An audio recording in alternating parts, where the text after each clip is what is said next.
అవకాశం ఇచ్చిన ఆత్మీయ తల్లిదండ్రులకు, మీ అందరికీ కూడా పెద్దలకు, నా తోటి వారందరికీ కూడా నా హృదయపూర్వక వందనాలు చెల్లిస్తూ చిన్న ప్రార్థన చేసుకుందాం మనం. తండ్రి స్తోత్రం తండ్రి, నీకు వందనాలు ప్రభా. దయగల తండ్రి, కృపగల నాయనా, నీ పాదాలకు వేలాది వందనాలు చెల్లిస్తుంటున్నాను తండ్రి. అయ్యా మరి సిలువలో మరి తండ్రి ఆఖరిగా నాయన నువ్వు పనికిల మాటలు నేను ధ్యానిస్తుండగా తండ్రి, అయ్యా మరి 5 మాటలను ధ్యానించాము తండ్రి, మరి 6 మాటలను ధ్యానించబోతుండగా తండ్రి, అయ్యా నీ కృప చేత మమ్మల్ని అందరినీ నింపండి నాయన. అయ్యా నీ ఆత్మ చేత నన్ను నింపి నన్ను మరుగు చేసి నాయన నాలో నీ ఉండి తండ్రి నువ్వు మాట్లాడమని అయ్యా నేను బతిమాలుకొనిచుంటున్నాను తండ్రి. వినగల ఆత్మను మా అందరికీ దయచేయమని ఈ చిన్ని ప్రార్థన పాసానికి సమర్పించుకుంటున్నాను తండ్రి. మనం ఎక్కడికన్నా వెళ్ళినప్పుడు, అంటే ఎవరైనా చనిపోయినప్పుడు మనం వెళ్తే ఫస్ట్ ఏం అడుగుతామంటే చివరిగా ఏం మాట్లాడారు అంటే చివరి మాటల్లో అంత ప్రాముఖ్యత అనేది ఉంటుంది. దేవుడు కూడా చివరి పలికిన ఆయన సిలువలో పలికిన మాట, ప్రతి చిన్న మాట అయినా ఏది కూడా వేస్ట్ మాట దేవుడు పలకలేదు. ప్రతి మాట శ్రేష్టమైనది, అమూల్యమైనది, ఆయన ముత్యాల లాంటి మాటలే దేవుడు పలికిండు. అయితే దేవుడు మరి యోహాను సువార్త 19:30లో మరి 6వ మాటను, యేసు ఆ చిరికాను పుచ్చుకొని సమాప్తమైనదని చెప్పి తల వంచి తన ఆత్మను అప్పగించాడు. 6వ మాట పలికిన వెంటనే దేవుడు 7వ మాట కూడా పలికిస్తాడు. ఇవి రెండింటికి దగ్గరనే ఉంది. అయితే సమాప్తమైనదని 6 అక్షరాలు మాత్రమే ఉండేది. అది చిన్న మాట అయినా ఎంతో అమూల్యమైనది, సమాప్తమైనది. లోకమునకు దేవుడు దేని కొరకు ఈ లోకమునకు వచ్చిండో అది సమాప్తం చేసిండు. అయితే మరి దేని కొరకు దేవుడి లోకంలో వచ్చి సమాప్తం చేసిండు, సంపూర్తి చేసిండు, అది మనం చూద్దాము. లూకా సువార్త 4:18-19 ప్రభు ఆత్మ నా మీద ఉంది, బీదలకు సువార్త ప్రకటించుటకు ఆయన నన్ను అభిషేకించెను, చెరలో ఉన్న వారిని విడుదలను, గ్రుడ్డి వారిని చూపును కలుగునని ప్రకటించుటకును, నలిగిన వారిని విడిపించుటకును, ప్రభు హితవత్సరమును ప్రకటించుటకును ఆయన ఈ లోకంలోకి వచ్చాడు. ఆయన బీదలకు సువార్త ప్రకటించిండు, నలిగిన వారిని విడిపించిండు, చెరలో ఉన్న వారిని విడిపించిండు, నలిగిన వారికి విడుదలిచ్చిండు దేవుడు, గుడ్డి వారికి చూపును కలుగజేసిండు. ఎన్నో దేవుడు గొప్ప కార్యాలు ఆయన 3.5 సంవత్సరాలు ఈ లోకంలో ఉన్నాడు, కానీ తలకిందులయ్యే పరిచర్యను ఆయన చేసిండు. ఆయన ఈ లోకమునకు వచ్చిన పనిని, తనకు అప్పగించిన పనిని ఆయన సంపూర్తి చేసిండు. కాబట్టి ఆయన సమాప్తమైనదని సిలువలో పలికిండు. మరి ఇంకా యేసుక్రీస్తు ప్రభు ఇంకేం సంపూర్తి చేసిండు? 1 తిమోతి 1:15 పాపులను రక్షించుటకు యేసుక్రీస్తు ఈ లోకమునకు వచ్చిండు. పాపులను ఆయన యేసుక్రీస్తు ప్రభు నీతిమంతుల కొరకు రాలే కానీ ఆయన పాపుల కొరకు ఈ లోకమునకు వచ్చిండు. ఆయన పాపాన్ని ద్వేషించిండు, పాపిని రక్షించిండు. పాపం వల్ల వచ్చే జీతము మరణము. మనము చేసిన పాపానికి, మనము చేసిన దోషాలకు, మనము చేసిన పాపం అంతటికి మనము పొందాల్సిన మరణం అంతా దేవుడు ఆ సిలువలో పొందిండు. మనము పొందాల్సిన దెబ్బలను, గాయాలను, అవమానాలను, మనకు రావాల్సిన నిందలను, మనము పొందవలసినవన్నీ కూడా దేవుడు, అవమానాన్ని అంతటిని దేవుడు సిలువలో ఆయన భరించిండు. ఆయన పాపం వల్ల వచ్చే జీతం మరణం. మనము చెల్లించవలసినది క్రయధనము ఆయనే చెల్లించిండు. ఇప్పుడు మన పిల్లలు ఏదైనా అప్పు చేసిందనుకో ఊరుకుంటారు, ఇవ్వకపోతే ఖచ్చితంగా వడ్డీతో సహా కట్టవలసిందే, ప్రతి దానికి రుణం చెల్లించవలసిందే, ఎవరు ఊరుకోరు. అయితే ఇక్కడ మనం చేసిన పాపానికి కూడా మరణం అనేది ఉన్నది. దానికి కూడా దేవుడు మనం పొందాల్సినవన్నీ దేవుడు ఆయన పొంది ఉన్నాడు. ఆయన మన అతిక్రమముల కొరకు, మన దోషముల కొరకు, మనము చేసిన తప్పుడు ఆలోచనలకు, మనము నడిచిన వంకర త్రోవలకు, మనము చేసిన చెడ్డ పనులకు, మనం చేసిన పాపానికి ఆయన గాయపరచబడ్డాడు, తృణీకరించబడ్డాడు. ఆయన ఒక్క మాట నన్ను సిలువలో ఆయనను కొట్టినప్పుడు, ఆ రోమ సైనికులు కొట్టినప్పుడు తన వీపును చూపిండు. ఎక్కడ కూడా ఆయన ప్రతిదీ సంపూర్తిగానే తీసుకున్నాడు. కొంచెం కొంచెంగా ఆయన వచ్చిన పనిని ఆయన సంపూర్తిగా నెరవేర్చిండు.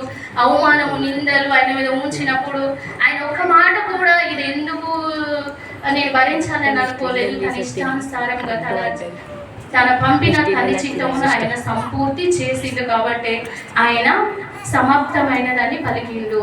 మరి దేవుడు ఈ లోకమును వచ్చి ఇంకేం సంపూర్తి చేసిండో మనము చూద్దాము. మార్క్సు వార్త 10:45 మనుష్య కుమారుడు పరిచారము చేయించుకొనుటకు రాలేదు కానీ పరిచారము చేయుటకును అనేకులను ప్రతిగా విమోచన క్రయదానంగా తన ప్రాణమును ఇచ్చుటకు వచ్చింది. ఈ లోకమునకు దేవుడు దేనికోసం వచ్చిందనంటే తన ప్రాణమును, అనేకులు కాదు, ప్రతి మానవాళి కొరకు, ప్రతి మానవాళి చేసిన పాపం కొరకు ఆయన ఈ లోకమునకు వచ్చి తన ప్రాణమును తన ఇష్టపూరితంగానే తన ప్రాణమును తన తండ్రి చిత్తానుసారమును ఆయన నెరవేర్చిండు. ఆయన వచ్చిన పనిని ఆయన సంపూర్తి చేసిండు. ఎక్కడ కూడా ఈ పని చేయలేదేమో అన్నట్టు లేదు. అదే ఇప్పుడు మనం ఏదైనా పని చేయకపోతే ఈ పని చేయలేదని మనం కూడా, కానీ దేవుడు ఈ లోకంలోకి వచ్చిన పనిని కంప్లీట్గా ఆయన సంపూర్తి చేసిండు. ఇది ఏ ఒక్క పని కూడా మిగిలించలేదు. ఆయన వచ్చిన ప్రతి పనిని ఈ లోకంలో ఆయన నెరవేర్చిండు, సంపూర్తి చేసి తండ్రి చిత్తమును ఆయన నెరవేర్చిండు. అందుకనే దేవుడు సమాప్తమైనదని సిలువలో పలికిండు.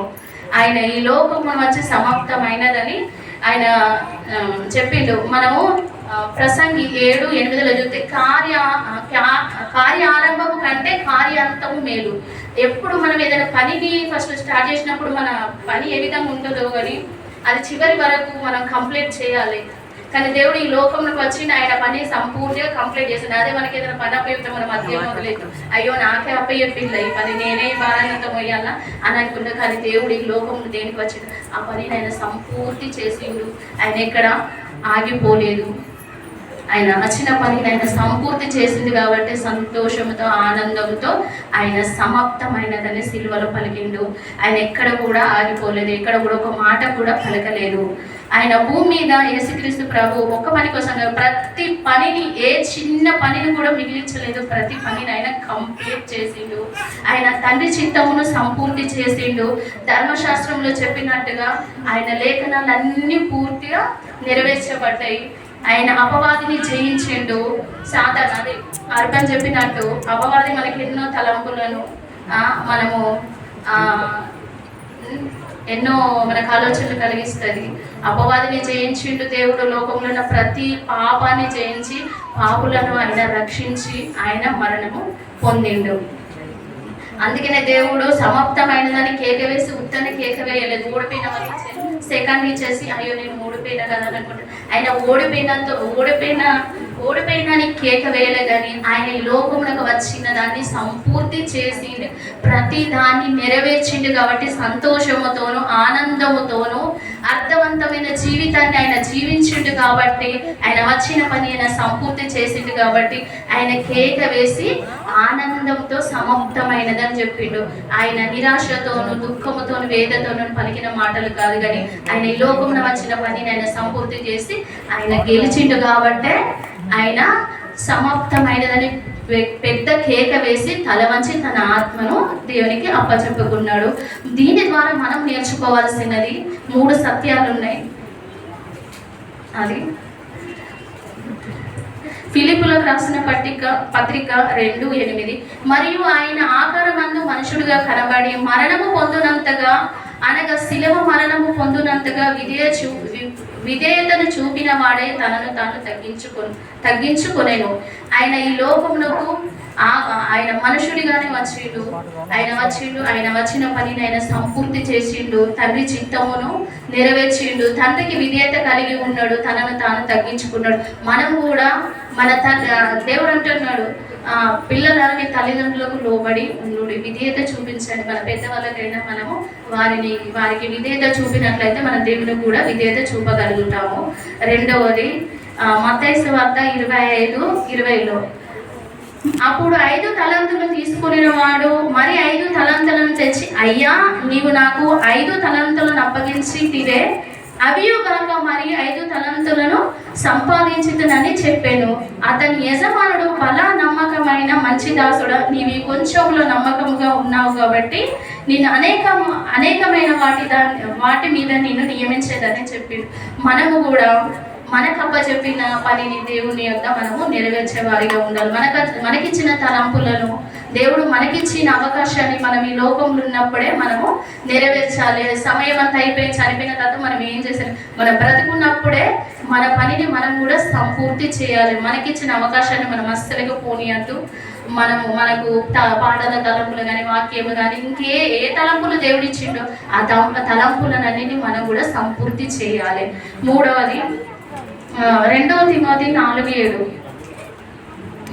మంచి పోరాడి తిని నా పరుగు కడముట్టించి తిని విశ్వాసమును కాపాడుకొని తిని ఇక మీదట నా కొరకు నీతి కిరీటము ఉంచబడి ఉన్నది. అపోస్తులైన పౌలు గారు మరి యవనస్తుడైన తిమోతికి చెప్తాడు, నేను మంచి పోరాడిన నా కొరకు దేవుడు అక్కడ నీతి కిరీటాన్ని ఉంచిండు అని చెప్పుతాడు. మనము కూడా ఈ లోకంలో ఎప్పుడు చనిపోతామో తెలియదు కానీ ఉన్న సమయంలోనే దేవునికి నమ్మకంగా విధేయత కలిగి ఉండాలి, నమ్మకంతో ఉండాలి. తర్వాత విశ్వాసాన్ని మనము కాపాడుకునే వారిగా ఉంటే అప్పుడు మనకు కూడా మంచి కిరీటం అనేది ఉంటుంది. ఏదో క్షమించండి ఏమైనా తప్పులు ఉంటే. ఈ సమయం ఇచ్చిన గారికి మరి ఒక్కసారి నా హృదయపూర్వక వందనాలు.